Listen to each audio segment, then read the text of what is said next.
Pookode veterinary കോളേജിലെ വിദ്യാർത്ഥി J സിദ്ധാർത്ഥന്റെ മരണത്തിൽ ജസ്റ്റിസ് ഹരിപ്രസാദ് കമ്മീഷൻ മാതാപിതാക്കളുടെ മൊഴി രേഖപ്പെടുത്തി.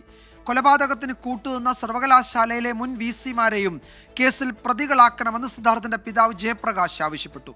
കേസിൽ പ്രതികൾക്ക് ഹൈക്കോടതി ജാമ്യം നൽകിയത് ദൗർഭാഗ്യകരമെന്ന് മാതാവ് ഷീബ അഭിപ്രായപ്പെട്ടു.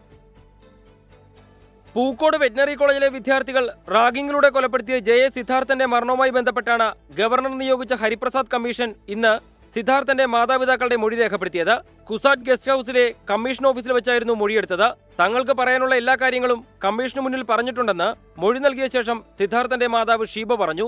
ഞങ്ങൾക്കറിയാവുന്ന കുറച്ചുകൂടെ കാര്യങ്ങളുണ്ടായിരുന്നു, പുറത്തു വരേണ്ട കുറച്ച് കാര്യങ്ങളും കൂടെ ഉണ്ടായിരുന്നു, അതൊക്കെ കൊടുത്തിട്ടുണ്ട്.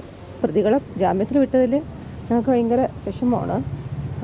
കാരണം ഇനി അവർ ഇറങ്ങിയിട്ട് അടുത്ത എന്തൊക്കെ പദ്ധതികളാണ് ഒപ്പിച്ചു വയ്ക്കുന്നതെന്ന് ഞങ്ങൾക്ക് അറിയില്ല.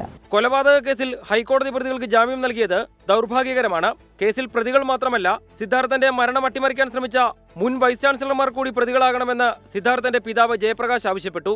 ഈ കൊലയിലെ കൂട്ടുനിന്നവരെയും കൂടെ നമുക്ക് ഇതിൽ പ്രതിയാക്കണമെന്നല്ല, കൂട്ടുനിന്നവരെ കൂടെ വെളിച്ചത്ത് കൊണ്ടുവരണം. കൂട്ടുനിന്നത്, പിന്നെ ഇതിന് മറച്ചു വെച്ചത്, കൊലയാളികൾക്ക് സഹായം കൊടുത്തവർ, ഈ 3 സെക്ഷനാണ്. ഇതിലിപ്പോൾ സഹായിച്ചത് ആരാണ്? കൊലയാളികളെ രക്ഷിക്കാൻ സഹായിച്ചത്. പിന്നെ അത് മറച്ചു വെച്ചത് അവിടുത്തെ അധികാരികൾ.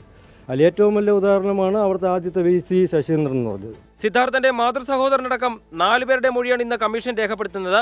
3 മാസത്തിനകം അന്വേഷണ റിപ്പോർട്ട് ഗവർണർക്ക് സമർപ്പിക്കേണ്ടതിനാൽ കാലതാമസമില്ലാതെയാണ് നടപടിക്രമങ്ങൾ മുന്നോട്ടു പോകുന്നത്. കേസിൽ നീതി ലഭിക്കും വരെ മുന്നോട്ടു പോകുമെന്ന് സിദ്ധാർത്ഥന്റെ കുടുംബം ആവർത്തിച്ചു.